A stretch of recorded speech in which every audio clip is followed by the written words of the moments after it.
sainteté. Père, je te recommande ce moment. Fais-nous grâce. Je sais que ta parole ne perd pas sa puissance lorsqu'elle sort de la bouche d'un homme. Je prie ce matin que cette puissance prophétique qui est en ces lieux s'active dans cette salle. Je demande une chose, que la gloire de Dieu se manifeste. Père, je demande que la gloire se manifeste. Là où il y avait la mort, que la vie entre. Je demande que les sacerdoces soient rétablis. La soumé ika, waka taliase, brakunta lika kushaka, mekeria dosamame, waka ikenda, si mekeria dosama. Père éternel, je prie pour les sacerdoces de mon pays. Je prie pour les sacerdoces de mon pays. Accepte que tu amènes un nouveau vent, une nouvelle saison pour la gloire de ton nom, Seigneur. Fais-moi grâce. Utilise ma bouche. Je vais totalement disparaître et que tu apparaisses. Que celui qui a la soif ce matin, Seigneur, qu'il trouve selon sa soif. Jésus, celui qui est accablé, celui qui est tellement fatigué, tu es notre repos ce matin. Aïla sommeil, Wakaiva Shara, Mekerza Makaivende, Wakinta Lukamia Keria Dasa, Ma Severie Desa. Oh Jesus. Merci Saint-Esprit. Merci Seigneur pour ta présence. Te dédions ces moments entre tes saintes mains. Fais-nous grâce. Je te promets qu'en dehors de toutes ces choses, la gloire te reviendra à toi et toi seul. Au nom de Jésus, nous avons prié avec action de grâce. Nous disons Amen, nous acclamons royalement le Seigneur. Aide-moi à saluer ton voisin. Dis à ton voisin, sois le bienvenu dans la présence de Dieu. Aide-moi à saluer même 10 personnes, dites-leur seulement, sois le bienvenu. Déplace-toi, salue aussi ton voisin. Quand tu termines à saluer 10 personnes, est-ce que tu peux acclamer Jésus?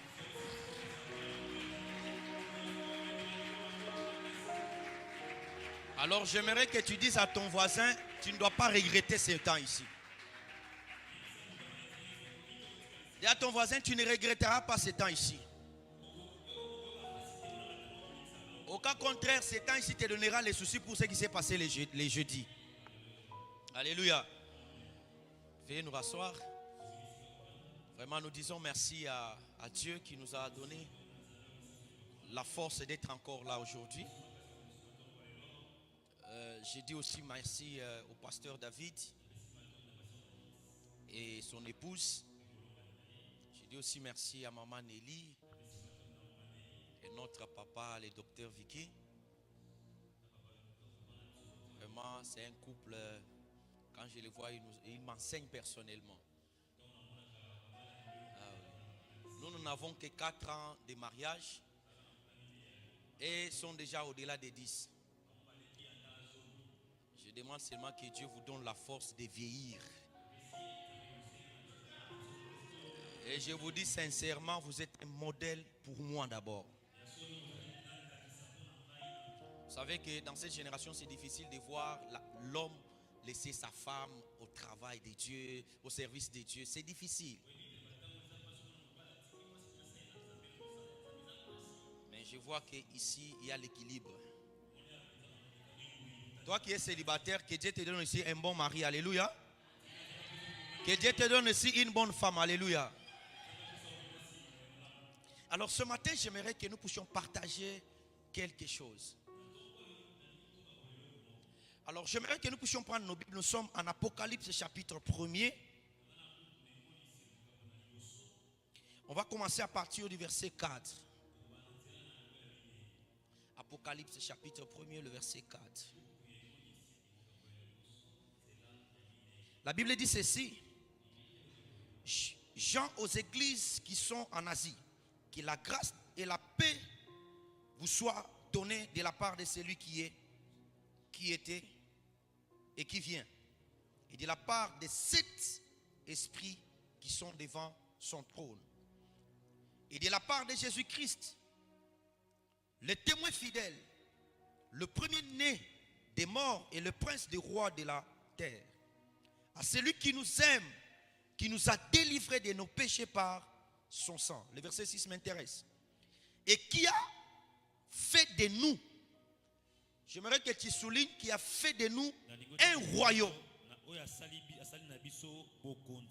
Si c'est ta Bible, tu soulignes. Si ce n'est pas ta Bible, il ne faut pas souligner. Tu auras des problèmes avec les propriétaires.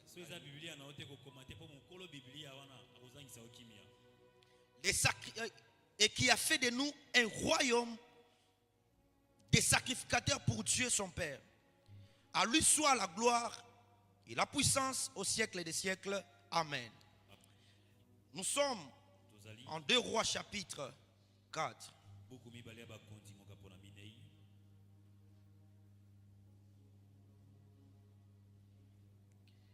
C'est une histoire qui est connue par tous. Je vais commencer à partir du verset 8. Permettez-moi, c'est une longue histoire.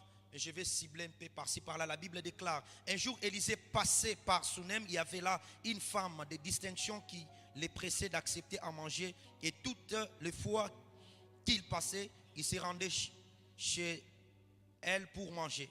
Et dit à son mari: voici, je sais que cet homme qui passe toujours chez nous est un saint homme de Dieu. J'aimerais que tu soulignes avec moi: est un saint homme de Dieu. Écoutez ce que la femme a pris comme résolution. Elle dit: faisons une petite chambre haute avec des murs et mettons-y pour lui un lit, une table, un siège et un chandelier, afin qu'il s'y retire quand il viendra chez nous. Je saute.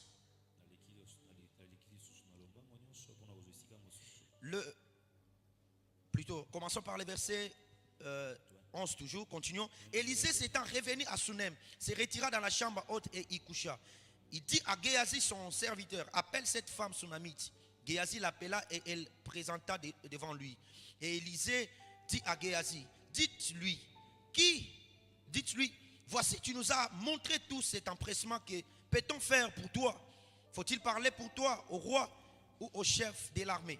Il répondit: j'habite au milieu de mon peuple. Le verset 14, il dit: que faire pour elle? Géasi répondit: mais elle n'a point de fils. Tu peux souligner avec moi: elle n'a point de fils. La deuxième chose, souligne pour moi: et son mari est vieux. Le verset 15, et il dit: appelle-la. Géasi l'appela et elle se présenta à la porte. Élisée lui dit: à cette même époque, tu peux souligner avec moi, à cette même époque, l'année prochaine, tu embrasseras un fils. Je suis en train de dire à quelqu'un: à la même époque, l'année prochaine, ce n'est pas tu auras un fils comme Sarah, mais ici tu embrasseras. Chez Sarah, tu auras, parce que quand tu as quelque chose, parfois on peut te donner, mais ce n'est pas pour toi. Voilà pourquoi Isaac n'était pas pour Sarah. Isaac était le sacrifice que Dieu avait demandé. Dieu lui avait juste prêté. Je suis en train de dire à quelqu'un: tout ce que tu as n'est pas pour toi. Mais ici, la Bible dit: tu embrasseras. J'arrive. Maintenant, écoutez ce que la femme dit. Elle dit: non, mon Seigneur, homme de Dieu, ne trompe pas ta. Elle a commencé par dire: cet homme, c'est un saint homme de Dieu. Lorsqu'on lui donne la prophétie, elle dit: ne mens pas ta servante. Nous sommes ensemble. Et cette femme devint enceinte et elle enfanta un fils à la même époque, l'année suivante, comme Élisée lui avait dit. L'enfant grandit et un jour qu'il était allé trouver son père vers les moissonneurs, il dit à son père: ma tête, ma tête. Le père dit à son serviteur: porte-le à sa mère. Le serviteur l'emporta et l'amena à sa mère. Et l'enfant resta sur le genou de sa mère jusqu'à midi, puis il mourut. Elle monta, le coucha sur le lit de l'homme de Dieu, ferma la porte et sortit. Ah Seigneur, fais-nous grâce. Elle appela son mari et dit, envoie-moi, je t'ai pris un des serviteurs et une ânesse, je vais aller en hâte vers l'homme de Dieu et je reviendrai. Et il dit, pourquoi veux-tu aller aujourd'hui vers lui? Ce n'est ni nouvelle lune ni sabbat. Elle a répondu quoi? Ah, dis à ton voisin, tout va. Je suis en train de susciter la foi de quelqu'un ce soir matin. Que Dieu nous fasse grâce. J'ai envie de prêcher ce matin. Puis elle fit sceller l'âne et dit à son serviteur, mène et pars et ne m'arrête pas en route sans que je te le dise. Elle prit donc et s'est rendue vers l'homme de Dieu sur la montagne du Carmel. L'homme de Dieu l'ayant aperçu de loin dit à Géasi, son serviteur, voici cette Tsunamite. Maintenant cours donc à sa rencontre et dis-lui, te portes-tu bien ou ton mari et ton enfant se portent-ils bien?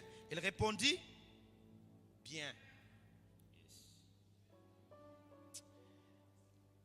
Nous allons continuer la lecture à la maison. Alléluia. Est-ce que tu peux acclamer Jésus?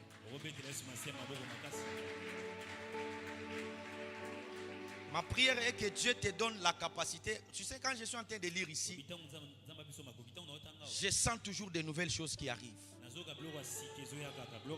Ma prière est que Dieu te donne la capacité, quand tu ouvriras la Bible, que le Saint-Esprit te donne son écoute et ses révélations. J'aimerais partager avec vous cette histoire. Nous sommes en train de passer un moment très compliqué. Et l'église de mon pays a un problème. Mais je crois que par la grâce de Dieu, ce problème sera résolu. Le message que j'apporte aujourd'hui, c'est pour toi. Et c'est pour l'église de mon pays. Dieu m'a envoyé avec un message pour dire à quelqu'un que le sacerdoce rentre à sa place. Alléluia. Amen. Jouez avec moi, mon papa. Le thème qui nous a été donné, que nous sommes en train même de travailler tous ces jours. Qui connaît ça? Le thème, c'était quoi? Racheter, afin de venir en roi pour Dieu. Racheter pour régner. Écoutez, on a déjà prêché. Je vais parler peu. Je vais faire les services. Lundi, je prends l'avion, je pars à Lubumbashi. J'aimerais dire à quelqu'un, le jeudi, j'avais parlé j'ai expliqué comment les rachats. On ne peut pas parler de racheter si au préalable la chose n'a pas été achetée. Et j'avais dit que dans l'ancien temps, il y avait beaucoup de choses qui devraient entrer en œuvre pour qu'il y ait le rachat, mais ça n'a pas tenu toujours. C'est là où vous allez voir qu'il y avait eu beaucoup des animaux qui étaient morts. Et qui sont morts plutôt. Pourquoi? Parce qu'on voulait que les péchés de l'homme ne puissent pas être remarquables. Mais dans l'ancien temps, les péchés étaient couverts. Il fallait le sang d'un Dieu lui-même pour que les péchés soient ôtés. La chose qui est couverte, lorsqu'il y a un vent qui arrive, on peut exposer ce qui était couvert. Mais lorsqu'on parle de ôter les péchés, c'est-à-dire on déracine. Nous sommes ensemble. C'est ça l'œuvre à laquelle Jésus était venu et il a fait. Mais pourquoi je vais vous parler ce matin de ce message?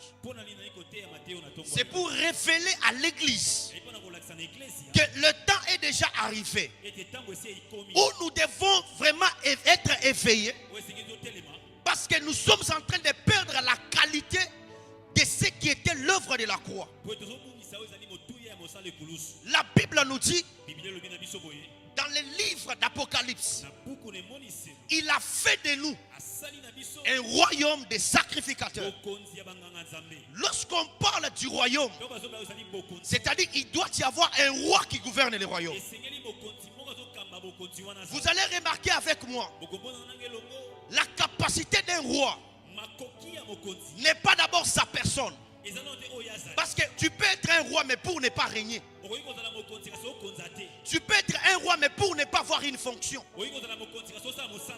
Voilà pourquoi nous avons même aujourd'hui beaucoup de généraux, mais qui n'ont pas la fonction sur ce qu'ils sont censés faire. Jésus, quand il est venu dans le monde, il a travaillé beaucoup plus pour qu'il y ait la ressemblance.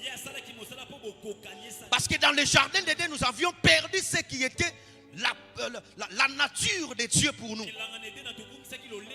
Et lorsque Jésus-Christ est arrivé, il a travaillé beaucoup pour la ressemblance. Vous remarquerez avec moi en Genèse chapitre 1, le verset 26. La Bible dit, faisons l'homme à notre image, selon notre ressemblance.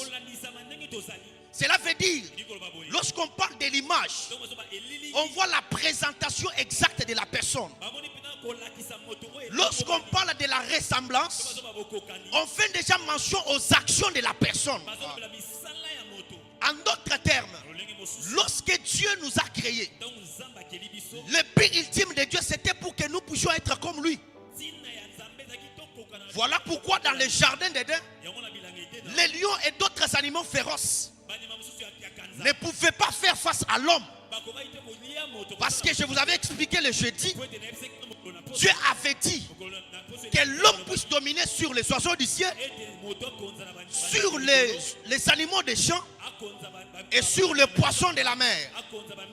Et je me posais la question de savoir, l'homme vit sur la terre. Comment Dieu dit à l'homme de dominer aux oiseaux? Or, les oiseaux ne sont pas sur la terre. Les oiseaux vivent dans les airs. Mais l'homme est sur la terre. L'homme ne vit pas dans l'eau. Dieu dit qu'il domine sur les poissons de la mer. En d'autres termes, j'ai compris ceci. Nous ne sommes pas les produits de la terre. Nous disons notre origine, le ciel. Lorsque Dieu donne la domination à l'homme, il voulait simplement dire à l'homme, ce n'est pas parce que ceux qui sont aux airs sont vraiment sont plus que, par rapport à la taille, ceux qui sont dans les airs sont plus, ils ont la taille plus que l'homme. C'est-à-dire lorsqu'on parle des oiseaux, nous voyons déjà au niveau des sphères des airs. On parle des poissons, on voit déjà la profondeur. Lorsqu'on parle des oiseaux des champs, nous regardons déjà dans la largeur. C'est-à-dire que Dieu voulait dire à l'homme, tout ce qui est céleste, tu es capable de les commander. Tout ce qui est sur la terre, tu es capable de les commander. Même ceux qui se trouvent dans les eaux, tu es capable de les commander et de les dominer. Mais à cause du péché d'Adam et Ève, on avait perdu cette capacité. C'est alors qu'il y a eu beaucoup d'animaux qui sont morts. Et ces animaux-là n'ont pas donné la réponse. Voilà pourquoi un jour, Dieu a envoyé son fils. La Bible déclare, c'est Esaïe qui est en train de nous parler, que Dieu nous a donné, une femme sera enceinte. Donc la Bible déclare, un enfant nous est donné, mais un enfant nous est né, mais un fils nous est donné. Un enfant qui est né, c'est Jésus de Marie. Mais un fils qu'on donne n'est pas un fils de Marie. Nous sommes ensemble. Parce qu'un enfant, c'est le fils dans l'immaturité. Et un fils, c'est l'enfant dans la maturité. Tout ce que Dieu nous donne, il ne nous donne pas des choses enfantiles. Il ne donne pas des choses enfantiles. Dieu nous donne ce qui est mature. Voilà pourquoi la Bible déclare, tout don parfait, toute grâce excellente vient d'en haut. Cela veut dire tout ce que Dieu donne est parfait. Lorsque tu... Oh mon Dieu, je ne dis pas à quel... Je suis en train de dire à quelqu'un, ce n'est pas au don spirituel de grandir. C'est à toi de grandir, atteindre le niveau des dons spirituels. Parce qu'il y a des gens qui entraient dans des retraites. Mais moi aussi je l'ai fait. Seigneur, je veux que mon don grandisse. Tout ce qui vient de Dieu a déjà la perfection. C'est à nous de travailler, d'atteindre le niveau de cette perfection-là. Nous sommes ensemble. Voilà pourquoi la Bible dit qu'il y avait une femme. La femme là, on parle de la femme de distinction. Je pose la question de savoir comment peut-elle être appelée la femme de distinction. Qu'est-ce qui a fait à ce que cette femme soit appelée la femme de distinction?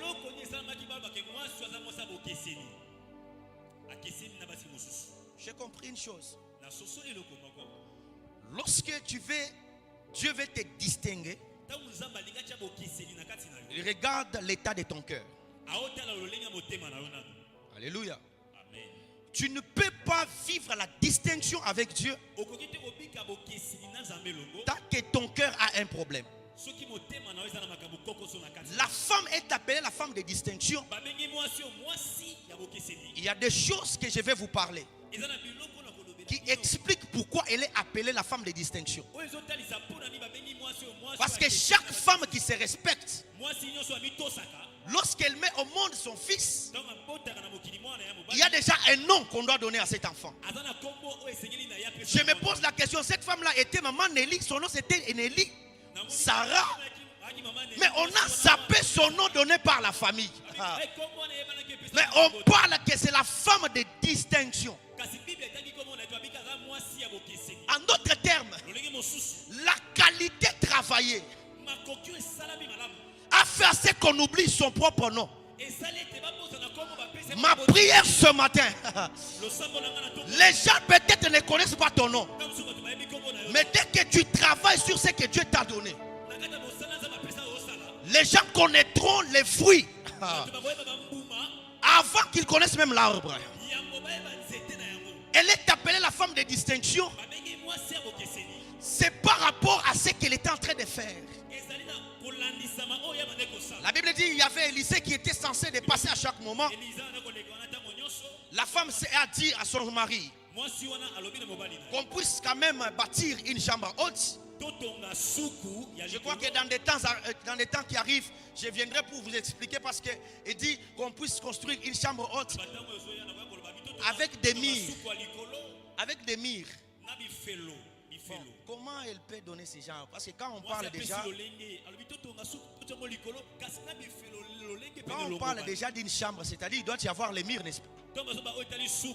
Mais elle dit qu'on puisse bâtir une chambre haute et qu'on mette encore les murs.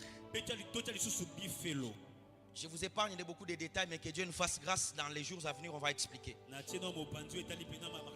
Mais la Bible dit, lorsqu'elle dit ça à son mari, elle dit à son mari, cet homme c'est un saint homme de Dieu.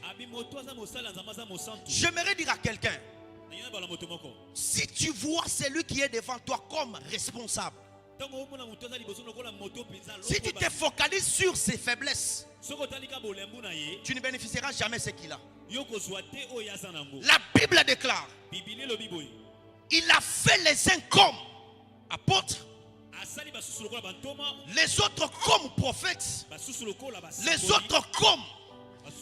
Tout ce qui est comme n'est pas la vérité. La vérité, c'est la personne à qui on tisse les comme. C'est-à-dire qu'en tant qu'un homme, on a des faiblesses. Mais si tu veux bénéficier quelque chose qu'un homme de Dieu, commence par voir ce qui fait sa force. Si Dieu te fait grâce de regarder les faiblesses, c'est pour intercéder pour ça. Alléluia. Amen. Et la Bible dit Lorsque cette femme s'est concertée avec son mari, ils ont tiré une conclusion de bâtir. Après, ils ont bâti. La Bible déclare un jour, Élisée est venu, il est entré dans cette maison. Lorsqu'il dort le matin, il dit à Géasi, qu'est-ce qu'on peut faire à cette femme? Écoutez mes soeurs, une famille qui est hospitalière peut accueillir des choses qu'il n'avait même pas prévues dans sa vie.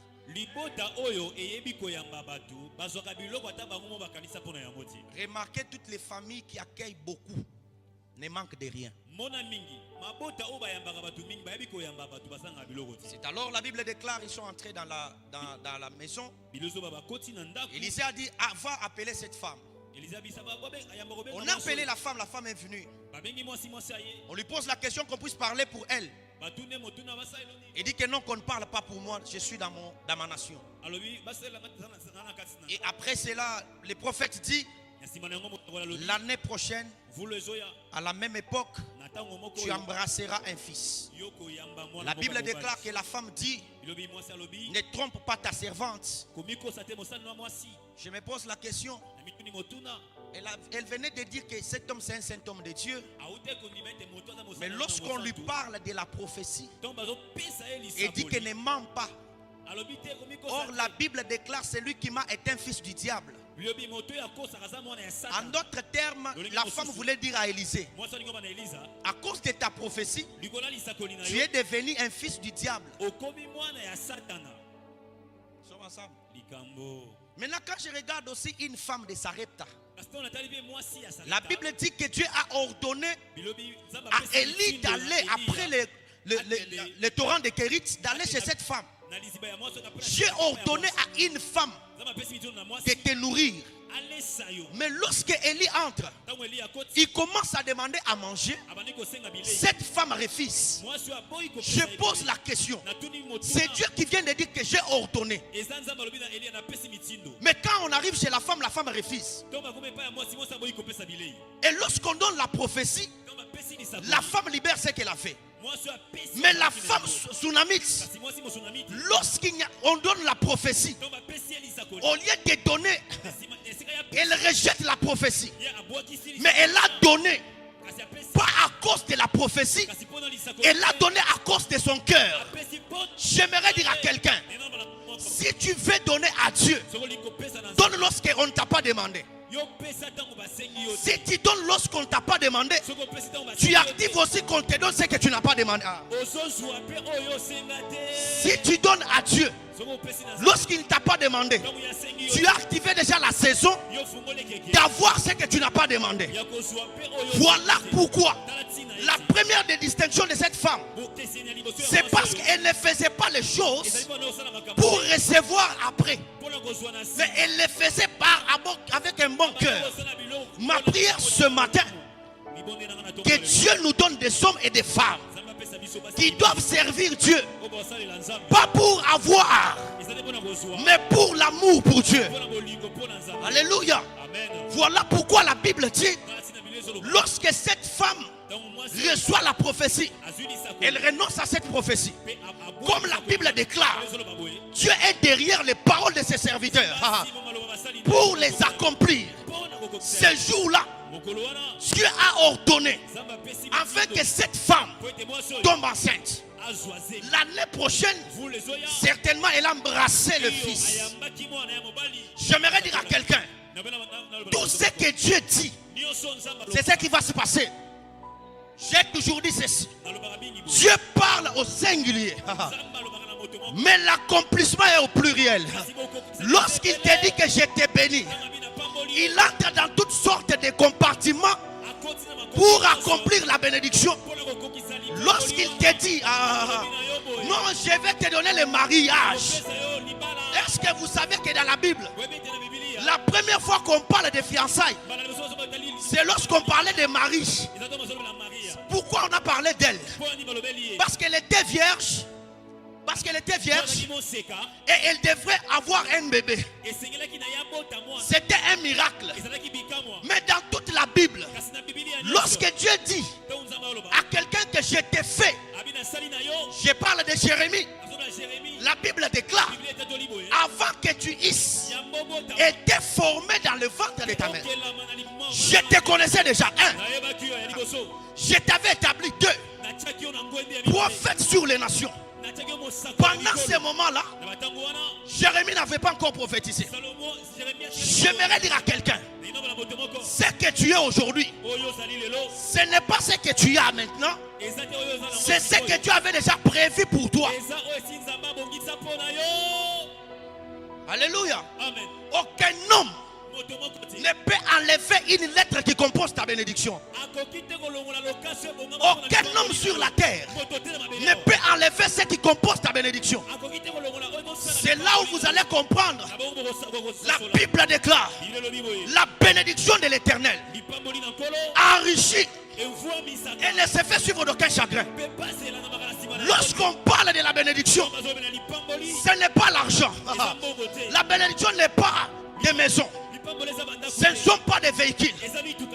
La bénédiction, c'est la parole de Dieu sur ta vie. Voilà pourquoi ce matin, en tant qu'un esclave de Jésus, je te déclare béni au nom de Jésus. Je déclare tes entrailles bénies au nom de Jésus. Je déclare dans ta vie que tout ce que tu dois toucher, que l'onction qui était sur Joseph retombe sur toi au nom de Jésus. Je déclare que tu sois béni au nom de Jésus. La Bible dit, la femme l'année prochaine, elle a un bébé. Maintenant, il y a un problème. L'enfant grandit. Son père s'est déplacé. Il était dans le champ parce que c'était le temps de la moisson. Et pendant ce moment, le fils va vers son père. Dans peu de temps, il commence à dire ma tête, ma tête. Le père dit à un serviteur, prends le fils, va donner à sa mère. Est-ce que je peux prêcher? Prends le fils, va donner à sa mère. Mes frères et sœurs, cet homme, durant toute sa vie, il n'avait pas de fils. Mais lorsque la femme donne la proposition de bâtir d'abord la chambre haute, la prophétie était sortie. Et Dieu a accompli cela. Mais lorsqu'il trouve le fils, au lieu de garder le fils a un problème. Le père s'intéresse à la moisson. C'est ça l'église de mon pays. L'église de mon pays a un problème. L'église de mon pays est en train de renverser les choses. Parfois quand je reste seul, ça me fait mal. Comment ce pays est rempli de beaucoup de promesses. Combien de fois Dieu nous a dit que les vrais serviteurs sortiront de ce pays. Combien de fois Dieu nous a dit qu'il y aura des évangélistes authentiques. Il y aura des prophètes qui amèneront les flambeaux dans les pays étrangers. Mais nous regardons aujourd'hui, il y a une saison qui n'est pas bonne dans mon église de mon pays.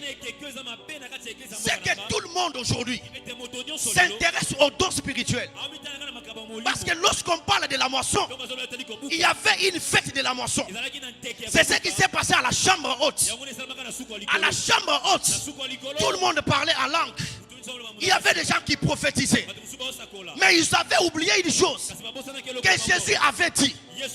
À la fête de toutes les nations, des disciples. Mais dans la chambre haute, tout le monde était tellement conscient de parler en langue. Tout le monde était tellement content de commencer à prophétiser. Mais ils ont oublié la parole. C'est alors que Pierre comprenant cela, il est sorti. Il a commencé à parler. L'église de mon pays, il y a un problème. Comment tous les serviteurs de Dieu sont en train toujours de tomber? Pourquoi il y a le banditisme dans ces pays? Pourquoi même au niveau de l'Assemblée nationale il y a des problèmes? Pourquoi il y a toute cette situation que nous vivons? C'est parce qu'il y a un problème au niveau des sacerdoces. Lorsque les sacerdoces sont touchés, le pays ne peut pas avancer. Je prie et je demande à Dieu, en tant qu'un envoyé de Dieu, que Dieu nous donne des pères, que Dieu nous donne des serviteurs de Dieu qui peuvent rentrer d'abord, régler les choses sacerdotales. C'est de là que nous voyons aujourd'hui. Tu es un pasteur, mais tu peux coucher avec les femmes d'autrui. Tu peux aller faire des bêtises avec les femmes d'autrui. J'aimerais dire à quelqu'un, cher pasteur de mon pays, retrouvez les sacerdoces. Lorsque les sacerdoces est touché, aucune économie du pays ne peut avancer. Ma génération est tellement consciente de travailler sur les dons spirituels. Je ne refuse pas les dons spirituels. Mais ce qui est très important, travaillons sur la parole de Dieu. Tu peux avoir les dons spirituels. Tu peux avoir un ministère authentique. Tu peux avoir des grâces. Mais si tu n'as pas le fruit de l'esprit, tu te retrouveras en enfer. Je te pose la question, toi, serviteur de Dieu. Quelle a été la dernière fois que tu es entré dans la retraite? Pas pour aller chercher la dimension. Pas pour prier pour les gens. Pas pour que ton église croisse. Mais tu entres dans l'intimité avec Dieu. Parce que tu es un enfant envers ton père. Je te pose la question. Si on t'enlève la grâce que tu as, on t'enlève les dons que tu as, on t'enlève tout ce que tu fais, tu seras qui? J'aimerais dire à quelqu'un, David était le berger des brebis, mais il était aussi la brebis du berger Dieu. Si tu es un enfant de Dieu et que tu n'es pas, si tu es un enfant de Dieu et que tu n'as pas de gens qui sont au-dessus de toi, tu ne feras jamais un ministère authentique. Aujourd'hui, nous avons une génération de prophètes. Voilà pourquoi dans des églises aujourd'hui, il n'y a pas le respect des sacerdoces. Parce que beaucoup sont devenus des prophètes. Beaucoup sont toujours des serviteurs. Écoutez mes frères et sœurs, Dieu ne nous appelle pas d'abord pour être serviteurs. Il nous appelle d'abord pour être un enfant. Alléluia. Amen. Quand tu vois que tu es serviteur, et d'abord ce qui est déjà, je peux vous expliquer ce que c'est serviteur. Un serviteur n'est pas un boss. Alléluia. Amen. Chers prophètes et prophétesses, alléluia. J'ai dit que lorsqu'on parle d'un serviteur de Dieu, ce n'est pas un patron. Un serviteur, c'est un esclave. C'est comme ta bonne que tu as à la maison. Un serviteur ne peut pas avoir les choses comme un fils. Lorsque tu es serviteur, il y a des endroits qui t'ont interdit. Je pose seulement la question. Maman Nelly, vous trouvez un jour votre bonne sur votre lit. Et puis quand vous lui posez la question, elle vous dit, maman, j'étais tellement fatigué.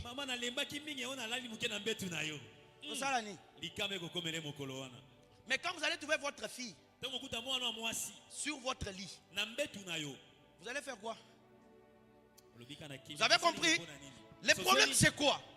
Parce que celle-ci c'est une servante. Elle n'a pas l'accès partout. Mais quand tu es un fils, même dans la chambre, tu peux accéder. Et vous allez remarquer avec moi, tu peux être un serviteur que le maître aime. Et j'aimerais te dire, le jour où ton maître veut mourir, il ne donnera jamais l'héritage au serviteur. L'héritage se donne seulement au fils. Ma prière est que Dieu donne à cette église et à ma nation les fils et les filles de Dieu qui doivent garder la chose de Dieu. Et la Bible dit, je vais terminer, que la femme, lorsqu'on lui donne la prophétie, elle a refusé.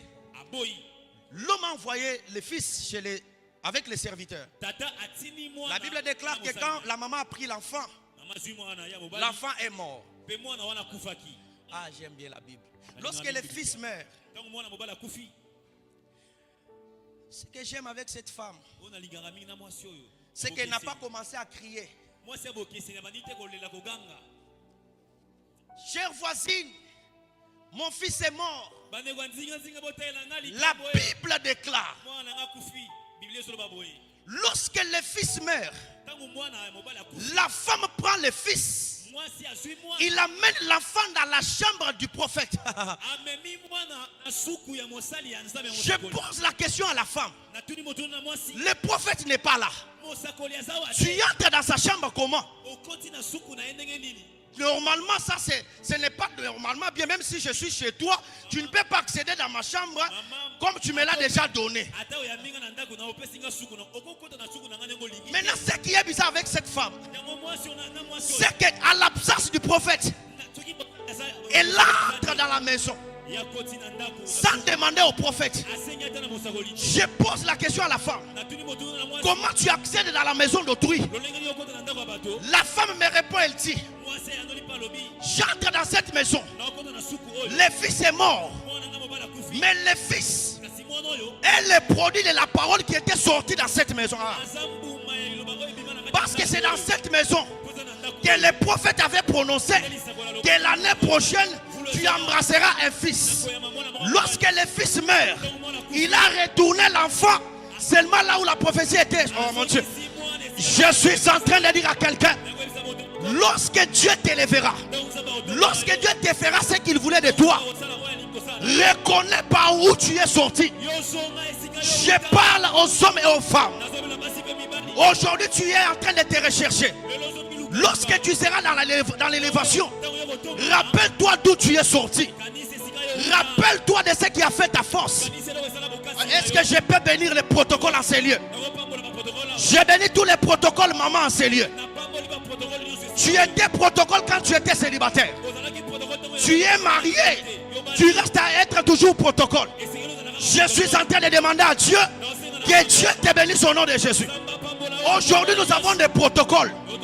Elle est là-bas parce qu'elle est célibataire.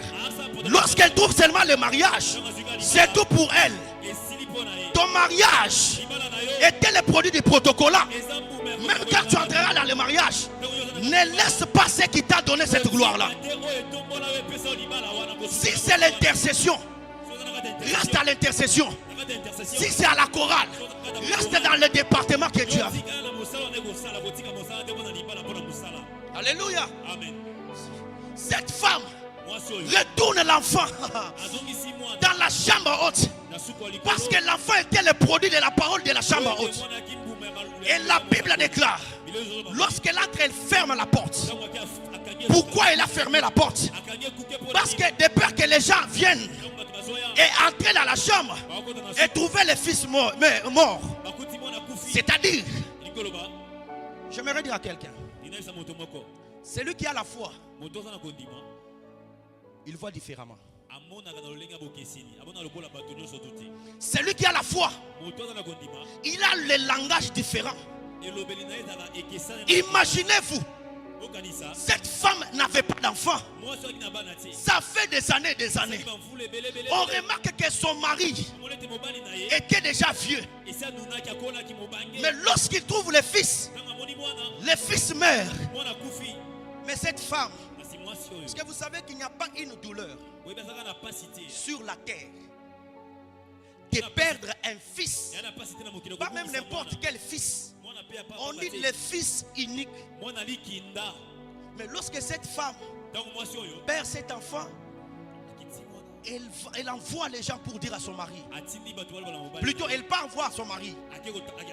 Il lui dit que non, donne-moi d'abord des serviteurs qu'ils m'accompagnent là où se trouvent les prophètes.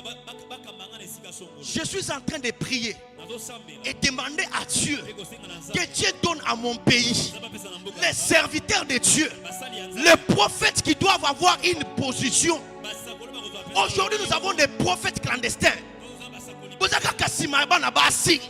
Vous êtes toujours derrière les mamans. Vous entrez dans des maisons de gens. Vous cherchez quoi, chers serviteurs de Dieu? Cette femme, à la mort de son fils, elle connaissait les lieux que se trouvaient les prophètes. C'était à la montagne de Carmel. Mais si aujourd'hui, toi qui es prophète et serviteur, si quelqu'un a un problème, il va te trouver où? Vous savez pourquoi aujourd'hui les autorités ne respectent pas les hommes de Dieu? C'est parce que les hommes de Dieu ont laissé ce qui faisait leur force. C'est parce que les serviteurs de Dieu ont aimé l'argent, ont aimé être du côté de là où se trouvent les politiciens pour ne pas leur dire la vérité.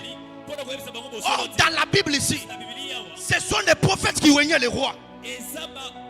Mais regardez comment est-ce que mon pays, c'est aujourd'hui les rois ou bien les députés, les ministres qui influencent même les serviteurs de Dieu.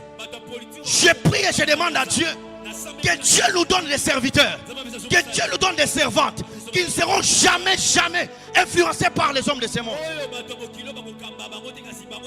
Même si tu as beaucoup d'argent, tant que tu viens dans le Seigneur, tu viens à l'église, tu ne peux pas montrer ton argent ici.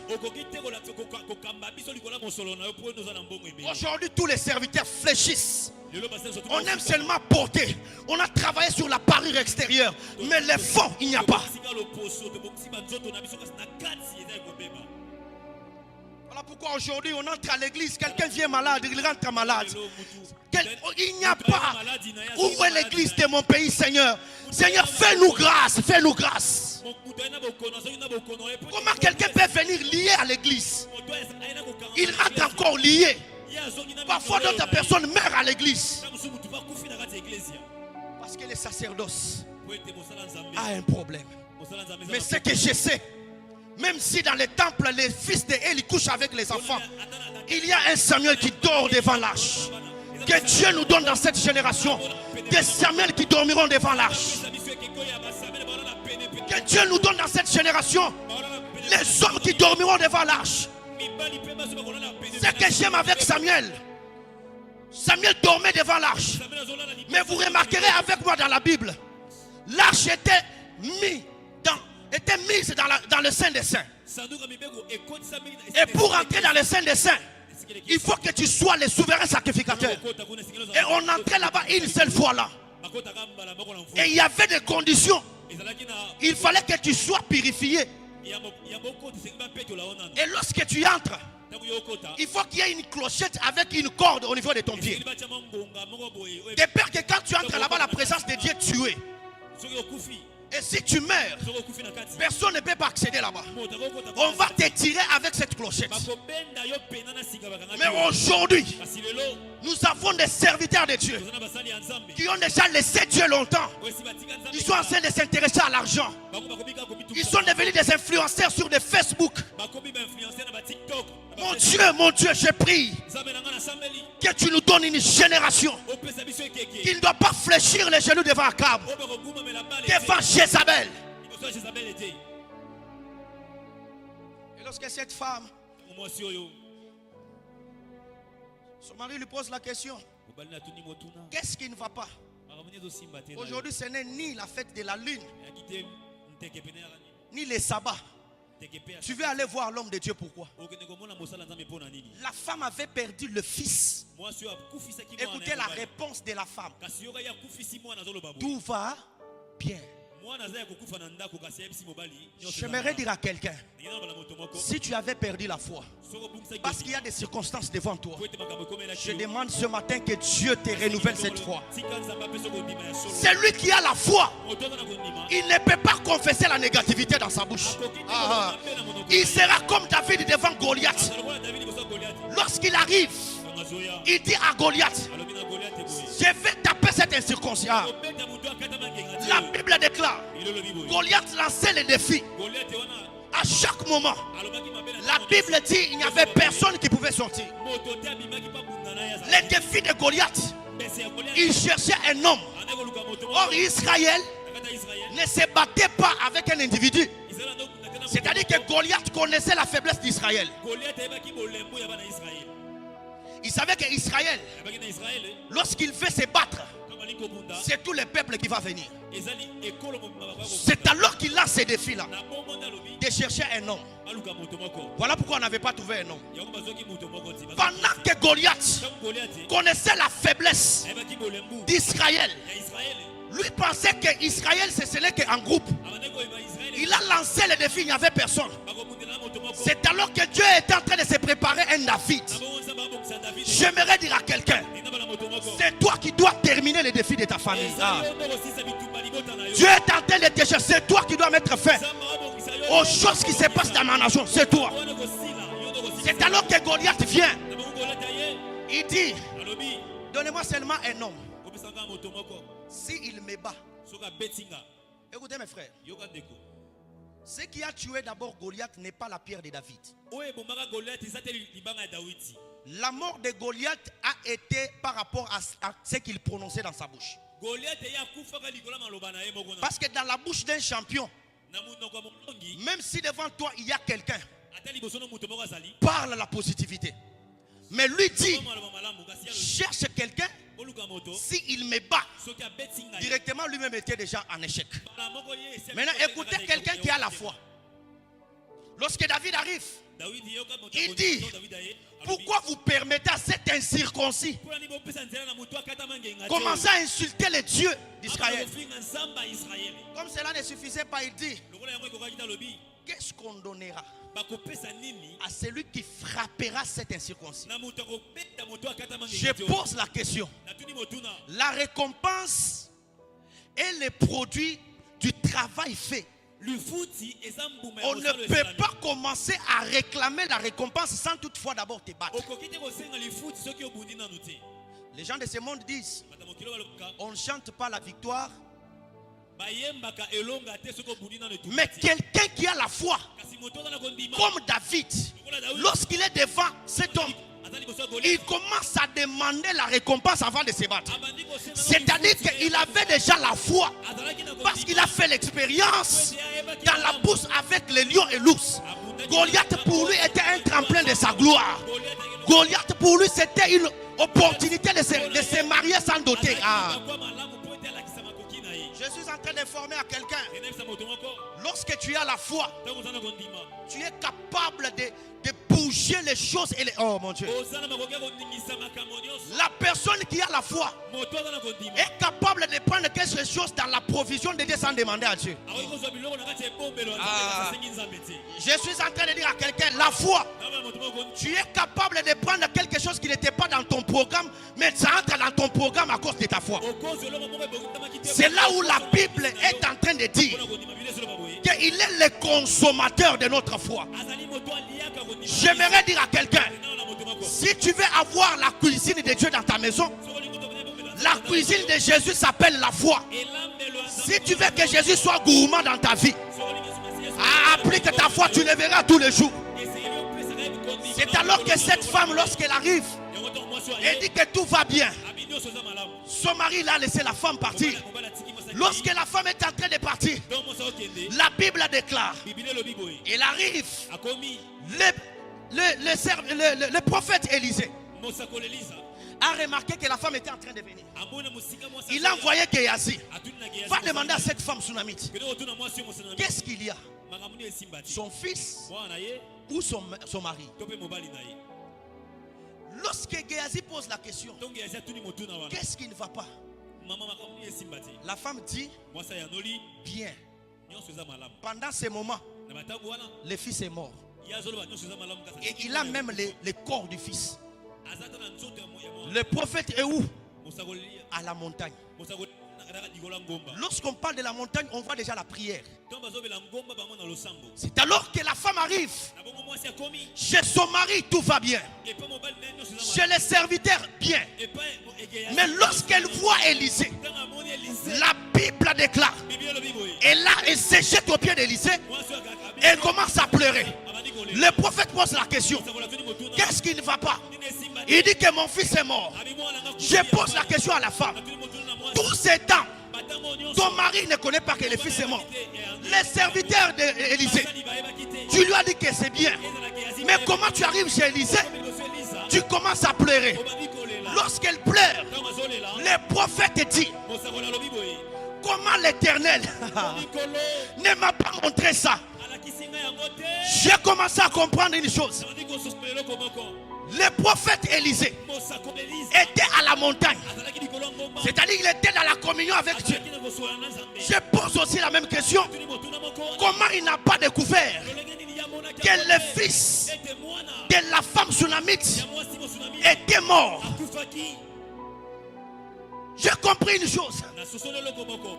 Le Dieu de la Bible travaille avec l'homme dans son service. La Bible déclare, lorsque Élisée pose cette question, c'est-à-dire qu'il avait de l'amertume parce que la femme, c'était l'unique fils et Dieu lui a privé. Écoutez mes frères et sœurs, quand je pose la question, pourquoi Dieu a privé de faire voir au prophète que le fils était mort? Dieu me dit ceci: je ne pouvais pas parler à cet homme de Dieu que le fils est mort. Pourquoi? Parce que la femme elle-même n'a jamais dit que le fils est mort. Ah, mais je suis en train de dire à quelqu'un, la femme n'a jamais dit que mon fils est mort. Comment je vais te montrer, Élisée?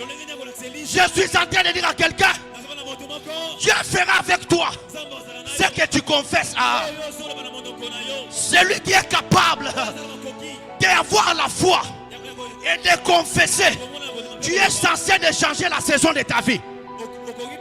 Ma prière ce matin, c'est que Dieu te donne la capacité, même quand tu es devant des problèmes, tu es devant des circonstances, prononce de bonnes choses sur ta vie. Même si aujourd'hui tu n'as pas l'argent, mais tu sens au-dedans de toi qu'il y a quelque chose, que je ne suis pas pauvre. Si j'étais toi, j'allais chercher 3 personnes, leur dire ceci: depuis que je suis dans ce monde, quel que soit ce qui est tout autour de moi, je sens toujours au-dedans de moi que je suis une femme d'affaires, que je suis un homme d'affaires, que je suis un serviteur puissant. Oh, est-ce que tu peux chercher 3 personnes? Est-ce que tu peux chercher 3 personnes? Dire à ces 3 personnes, depuis que je suis dans ce monde, je sens au-dedans de moi, il y a quelque chose qui bouillonne. Il y a quelque chose qui bouillonne. Je suis en train de dire à quelqu'un que les circonstances ne changent pas ta vision. Ah, j'ai envie de prêcher. La Bible déclare, le prophète a pleuré. Pourquoi Dieu ne m'a pas montré ça? Je suis en train de répondre au prophète. La femme dans sa bouche n'a jamais dit que le fils est mort. Parce que pour que Dieu puisse commencer à parler sur ton cas au prophète, il fallait que toi tu parles. En d'autres termes, il n'y a pas d'intervention de Dieu si tu n'as pas parlé. Cher prophète Élisée, je suis en train de t'informer. Toutes choses qui se passent, Dieu n'est pas censé de te les montrer. Ah, est-ce que je peux parler au prophète? Tu n'es pas éternel pour connaître tout. Il y a les choses que Dieu te fera part. Il y a d'autres choses.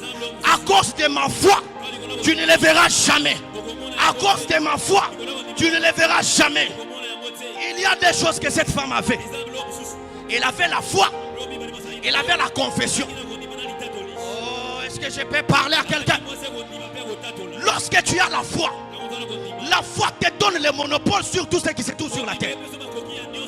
Mais la confession attire ce que tu as besoin. Voilà pourquoi la Bible déclare la vie et la mort. Voilà pourquoi la Bible déclare confesse de ta propre bouche. Voilà pourquoi la Bible déclare la voix de l'Éternel fait enfanter des biches. Je suis en train de dire à quelqu'un, parle sur ta vie. Qui connaît l'œuf? Qui connaît l'œuf? L'œuf. Ah, l'état est déjà arrivé. connaît l'EF? Ah, maman Lélie, je vous demande, comme il y a les autres qui ne connaissent pas l'EF, quand on va terminer, vous pouvez envoyer un protocole qui achète pour nous un plateau d'œufs. On va leur montrer ici. Donc si tu n'as jamais vu l'EF, donc tu n'as jamais mangé. Ça sera pour toi une occasion. Qui connaît l'EF? Vous remarquerez que si l'EF se casse par la force extérieure, il y a la mort. Je me rappelle quand j'étais petit, ma grand-mère, je voyais comment les petits poussins étaient en train de frapper à la coquille. Je disais à ma grand-mère, mais cette poule est intelligente. Pourquoi elle ne peut pas frapper comme ça l'enfant sort? Ma grand-mère me disait, au cas contraire, la poule est plus intelligente que toi. J'ai dit quoi? Oui, la poule est plus intelligente que toi. Je me demandais pourquoi. Parce que ce qui est dans les conforts, lorsqu'un coup vient de l'extérieur, ça fait frapper la tête. Les petits poussins peuvent mourir. C'est-à-dire la mère ne peut pas aider. Il veut que les fils puissent sortir de soi. Voilà pourquoi, si l'œuf se casse par la force intérieure, il y a la vie. Qu'est-ce que je vais te dire? N'accepte pas ce que les gens disent sur toi. Ce qui fait ta puissance, c'est ce que tu confesses au-dedans. Je suis en train d'annoncer à quelqu'un.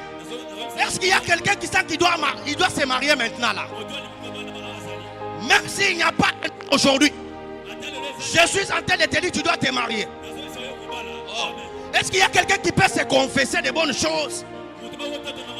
Est-ce qu'il y a quelqu'un qui peut confesser de bonnes choses sur sa vie? Je suis en train de dire à quelqu'un, le Dieu de la Bible, c'est un Dieu qui change des choses passant par notre foi. Je vais terminer par là. Je vais terminer par là. Et lorsque le prophète prend les fils, il envoie les serviteurs. Il n'y a pas eu la solution. On amène lui-même part avec la servante.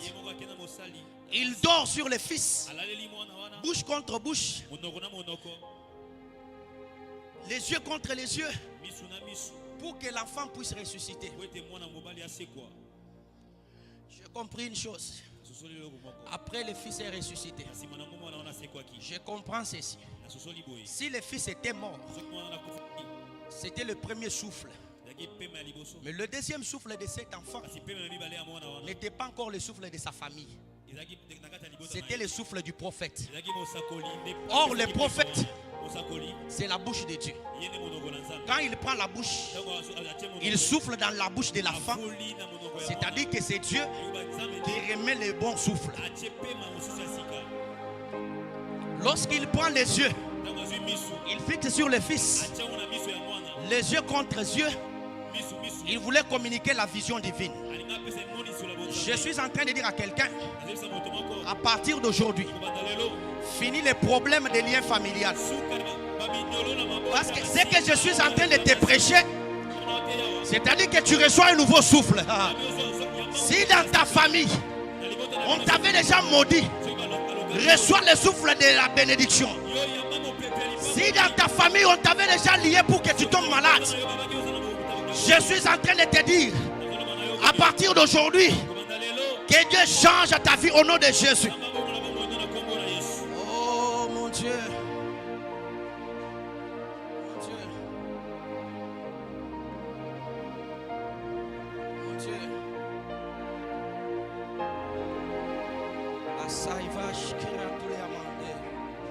Merci pour cette présence.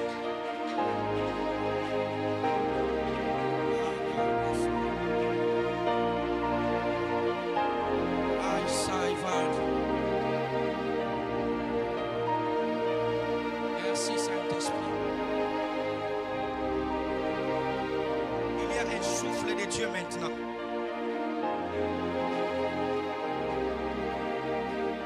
Il y a quelque chose que Dieu est en train de faire maintenant. Je vois dans mon esprit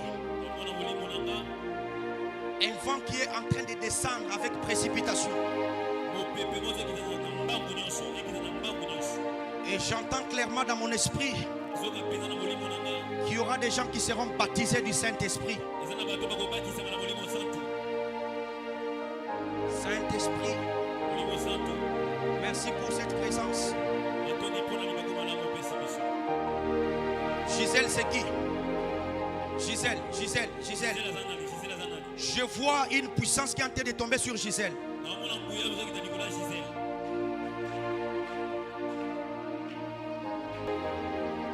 Il y aura des gens qui seront baptisés du Saint-Esprit.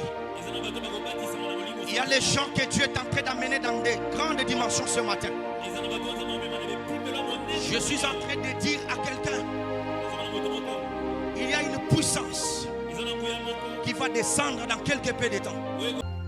Pendant que je parlais de Gisèle,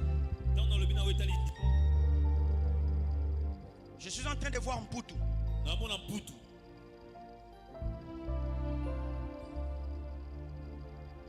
Vous connaissez? C'est votre mari. Il s'appelle Poutou. J'entends clairement, je vois clairement là où vous êtes, juste à côté de vous. Je vois une femme qui s'appelle Emilia. Je la vois avec le micro en train de chanter. Et votre grande sœur aînée, elle chante. Dieu me dit ceci. À cause de ta présence ici, il vient d'épargner du poison ton mari. Et la deuxième chose, Dieu est en train de me dire, dites à Emilia, c'est Emiliane, qu'elle fasse vraiment beaucoup plus le temps dans la présence de Dieu, parce qu'il y a quelque chose que Dieu veut les communiquer. Et je suis en train de voir un feu que Dieu est en train de mettre sur votre bouche pendant que je parle. Dieu me dit qu'il est en train de vouloir te oindre aujourd'hui, parce qu'il y a une responsabilité de ta famille que tu as. Je vois clairement dans ta main là un don de guérison. Pendant que je parle, je vois l'ange de Dieu derrière toi, en train de toucher tes oreilles. Que le Dieu de la Bible puisse éclater tout ce qui est en toi. Je le déclare au nom de Jésus. Je le déclare au nom de Jésus. Reçois cela, reçois. Reçois au nom de Jésus.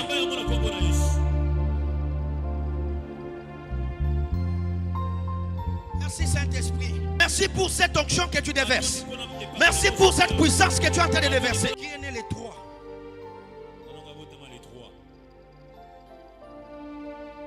Je suis en train de voir clairement dans mon esprit Bomou, mais si c'est Bomou, mais c'est qui? Je parle de James. C'est toi.